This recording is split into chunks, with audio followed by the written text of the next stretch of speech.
वंजारी समाजाला एसटीमधून आरक्षण देण्याची मागणी घेऊन छत्रपती संभाजीनगरमध्ये वंजारी समाजाचे ॲडव्होकेट संजय सिरसाट हे आमरण उपोषण करीत आहे।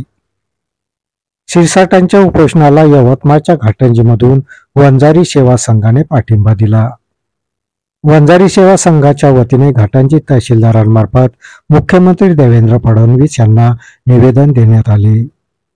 वंजारी समाजाला एसटी आरक्षण देण्याची मागणी घेऊन सुरू असलेल्या उपोषणाची तात्काळ दखल घेऊन मागण्या मान्य कराव्या अशी मागणी निवेदनातून करण्यात आली आहे। वंजारी सेवा संघाचे यवतमाळ जिल्हाध्यक्ष राम खांडरे यांच्या नेतृत्वात हे निवेदन देण्यात आलं। सेवा संघ महाराष्ट्र वंजारी सेवा संघाचे जिल्हाध्यक्ष राम वसंतरावजी खांडरे यांच्या नेतृत्वामध्ये माननीय तहसीलदार महोदयांना निवेदन देण्यात आले। निवेदनामध्ये असं आहे की वंजारी समाज हा पिढ्यानपिढ्या भटका समाज म्हणून संपूर्ण महाराष्ट्रात ओळखला जातो।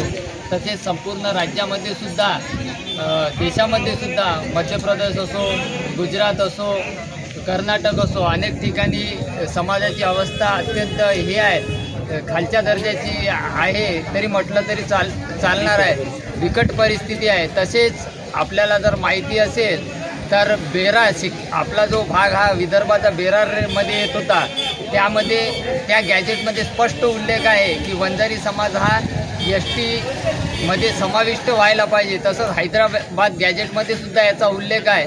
त्या अनुषंगाने संभाजीनगर येथे ॲडव्होकेट संजय सिरसाट यांनी मागील 15 दिवसापासून आमरण उपोषणास बसलेले आहे।